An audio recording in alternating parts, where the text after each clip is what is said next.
दोस्तों नमस्कार, स्वागत है आज के इस वीडियो में। पर इसके पहले हर हर महादेव, जय श्री राधे राधे कमेंट बॉक्स में ज़रूर लिखिएगा।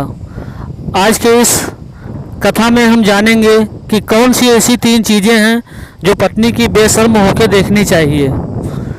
अगर पत्नी की 3 चीज़ें बेशर्म होकर जो पुरुष देखते हैं उनके जीवन में हमेशा लक्ष्मी जी का वास रहता है और उनके जीवन में हमेशा ही खुशहाली और तरक्की बनी रहती है।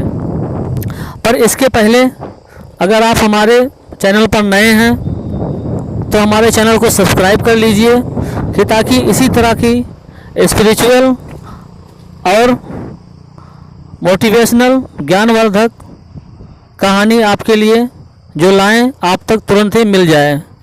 चलिए शुरू करते हैं आज के इस ज्ञानवर्धक कहानी में। तो ऐसी कौन सी चीज़ें हैं महिलाओं की जो पुरुषों को बेशर्म होकर इन 3 चीज़ों को ज़रूर देखना चाहिए। जो पुरुष अपनी वाइफ की, स्त्रियों की इन 3 चीज़ों को बेशर्म होकर देखते हैं वो जीवन में कभी धोखा नहीं खाते हैं और उनके जीवन में हमेशा लक्ष्मी जी का वास रहता है और वो हमेशा ही तरक्की करते रहते हैं। तो ये चीज़ जानने से पहले एक हम कथा की ओर आपको लेकर चलते हैं। एक बार की बात है, एक गांव में एक परिवार रहता था। उसमें 2 छोटे छोटे बच्चे और एक पति और पत्नी रहते थे। पति अपने पत्नी से बहुत ही परेशान रहा करता था क्योंकि उसकी पत्नी उसकी ना तो इज्जत करती थी ना तो उसका कहना मानती थी और रोज़ाना ही लड़ाई झगड़े करती रहती थी। इससे वो व्यक्ति बहुत ही अपने जीवन से तंग आ चुका था और परेशान हो चुका था। इस तरह से वो बहुत तंग होकर एक दिन अपने घर से जंगल की ओर चला जाता है। तो जंगल में उसको एक साधु, एक संत मिलते हैं। उस संत से जब वो व्यक्ति मिला तो संत ने पूछा, पुत्र क्यों इतने उदास हो, क्यों इतने परेशान हो। तो उस संत को उस व्यक्ति ने अपनी पूरी व्यथा सुनाई और कहा कि बाबा मैं अपनी पत्नी से बहुत तंग आ चुका हूँ, बहुत परेशान हूँ। वो मुझे मेरी कोई कहना नहीं मानती है और लड़ाई झगड़े हमेशा रोज़ाना ही करती रहती है। इस तरह से हमारे घर में भी बहुत तंगी आ गई है। खाने के लिए एक भी दाना नहीं बचा है, पहनने के लिए वस्त्र भी नहीं है और इस तरह से हम बहुत ही अपने जीवन से ऊब चुके हैं। तो इस पर बाबा ने कहा कि बेटा परेशान मत हो, आपकी इस समस्या का हल हमारे पास है, इसका समाधान अवश्य होगा। तो बाबा कहते हैं कि पुत्र मैं आपको एक कथा सुनाता हूँ, इसको ध्यान पूर्वक सुनिएगा। इस कथा में ही आपके समस्या का समाधान छुपा हुआ है। तो वो व्यक्ति कहता है ठीक है बाबा आप कथा सुनाइए, मैं बहुत ही ध्यान पूर्वक उस कथा का श्रवण करूँगा। तो इस तरह से संत उस व्यक्ति को कथा सुनाना प्रारंभ करते हैं। तो संत कहते हैं पुत्र एक राज्य में एक राजा रहा करते थे। उनके राज्य में सब उनकी जनता बहुत ही खुशहाल और प्रेम पूर्वक रहती थी। लेकिन उन्हीं के राज्य में एक सेठ और सेठानी का परिवार रहता था। सेठ और सेठानी दोनों पति पत्नी के बीच में कभी भी लड़ाई झगड़ा नहीं होता था। दोनों बहुत ही प्रेम पूर्वक रहा करते थे, जिसका नतीजा ये था कि दोनों के कारोबार में दिन 2 गुनी रात 4 गुनी तरक्की होती रहती थी और दोनों बहुत ही बड़े माने जाने उस एरिया के सेठ थे। लेकिन दोनों सेठ और सेठानी में बहुत ही प्रेम था और दोनों के बीच कभी भी लड़ाई झगड़े नहीं होते थे। ये कहानी जब उस राज्य के नगर के समस्त लोगों को पता चलते हुए वहाँ के राजा को भी पता चला। तो राजा बहुत खुश हुए कि हमारे नगर में ऐसे भी जोड़े रहते हैं जिनके बीच में कभी झगड़ा लड़ाई नहीं होता है। तो राजा साहब बहुत खुश हुए सेठ और सेठानी का प्रेम प्रसंग सुनकर, उनके अच्छे रहन सहन को देखकर। तो उन्होंने पूरे नगर में ये ऐलान किया कि सभी लोग अपने घरों में दीपक जलाएंगे, क्योंकि दीपक प्रेम का प्रतीक है और रात भर दीपक जलेगा, कोई भी दीपक को बुझाएगा नहीं। इस तरह से सभी लोग नगर के अपने अपने यहाँ दीपक जलाते हैं, लेकिन सभी के दीपक बुझ जाते हैं।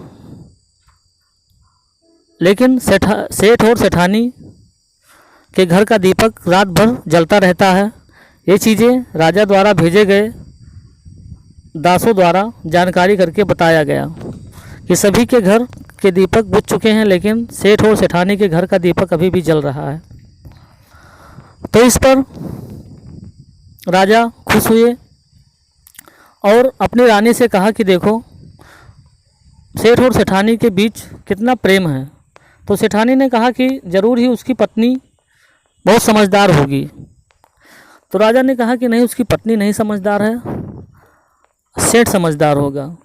इसी तरह से राजा और रानी में बहस होने लगी। तो दोनों ने कहा कि ठीक है, इस बात की हम दोनों की परीक्षा लेते हैं कि कौन ज़्यादा समझदार है, किसकी वजह से दोनों के बीच में प्रेम है। तो राजा अपने दास को भेजते हैं उस सेठ के पास और कहते हैं कि सेठ के पास जाओ और हमारा ये मैसेज कहो। तो दास आता है और उस सेठ से मिलता है। उस समय सेठानी कहीं गई हुई थी। तो सेठ से वो दास कहता है कि राजा साहब ने कहा है आपको कि अगर आप अपनी पत्नी को छोड़ दें तो आपको हीरे जवाहरात और आधा राजपाट हम दे देंगे। तो इस पर सेठ ने कहा कि नहीं, मैं अपनी पत्नी को नहीं छोड़ूंगा, जाके राजा साहब से कह दीजिए हमको आधा राजपाट और सोने चांदी हीरे जवाहरात का लालच ना दें, मैं अपनी पत्नी को नहीं छोड़ूंगा। इस तरह से दास आता है और राजा साहब से कहता है। फिर अब बारी थी सेठानी की परीक्षा की। वो तो पास हो गया अपनी परीक्षा में।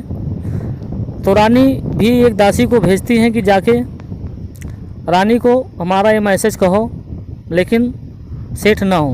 तो दासी जाती हैं और सेठानी उस समय घर में थी, सेठ कहीं गए हुए थे। तो सेठानी से रानी की दासी कहती है कि रानी साहिबा ने कहा है कि अगर आप अपने पति को छोड़ दें और उसको मार दें तो आपको आधा राजपाट रानी साहिबा दे देंगी और हीरे जवाहरात सोने चांदी के कई घड़े आपको देंगी।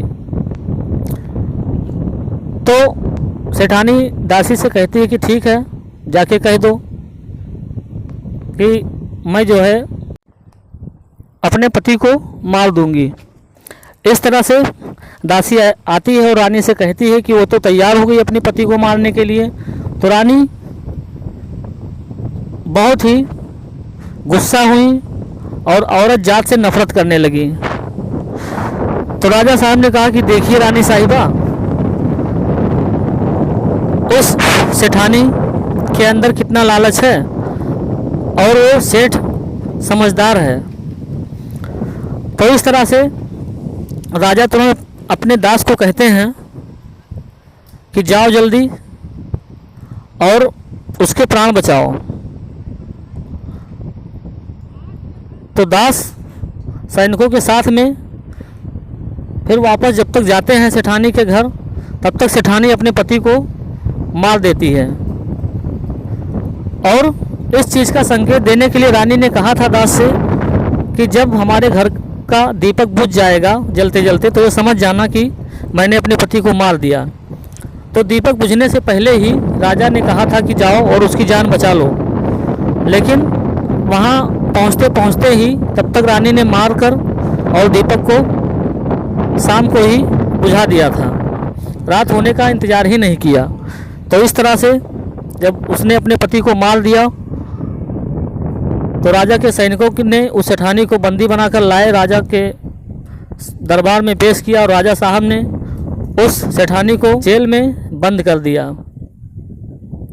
तो इस तरह से उस संत ने उस व्यक्ति को कथा के माध्यम से बताया कि प्रत्येक पुरुष को अपनी औरत की 3 चीज़ें बेशर्म होकर हमेशा देखनी चाहिए। उस संत ने उस पुरुष को बताया कि पहली चीज़ तो अपनी पत्नी की ये देखनी चाहिए कि वो कहाँ आ जा रही है। इसी के साथ दूसरी चीज़ ये देखनी चाहिए अपनी पत्नी की कि उसका चाल चलन कैसा है, उसको नियंत्रित करना चाहिए। और तीसरी चीज़, जो पत्नी अपने पति की इज्जत नहीं करती है, कहा नहीं मानती है, वो अपने पति के साथ कुछ भी कर सकती है, उसको मार भी सकती है। तो यह 3 चीज़ें प्रत्येक व्यक्ति को अपनी पत्नी की देखनी चाहिए। तो जो पुरुष इन 3 चीज़ों को अपनी पत्नी की देखता है वो जीवन में कभी भी धोखा नहीं खाएगा और उसके घर में लड़ाई झगड़े नहीं होंगे। और जहाँ लड़ाई झगड़ा नहीं होगा वहाँ लक्ष्मी जी का वास होता है। जहाँ माता लक्ष्मी जी का वास होगा वहाँ पे तरक्की, धन दौलत का भंडार रहेगा और उनके जीवन में हमेशा तरक्की और खुशहाली बनी रहेगी। तो इस तरह से संत ने उस व्यक्ति के माध्यम से सभी लोगों को बताया कि अपनी पत्नी की ये 3 चीज़ें अवश्य देखनी चाहिए। दोस्तों, वीडियो कैसा लगा ये कमेंट में ज़रूर बताइएगा। यदि वीडियो आपको अच्छी लगी है तो वीडियो को लाइक कीजिए और भी लोगों तक शेयर कीजिए। यदि आप हमारे चैनल पर नए हैं तो हमारे चैनल को सब्सक्राइब कर लीजिए कि जिससे इसी प्रकार की ज्ञानवर्धक और मोटिवेशनल, स्पिरिचुअल, आध्यात्मिक कहानी जो हमारे चैनल पर आए इसकी जानकारी आपको तुरंत ही मिल जाया करे। चलिए मिलेंगे इसी तरह से एक नई कथा में एक नई जानकारी के साथ।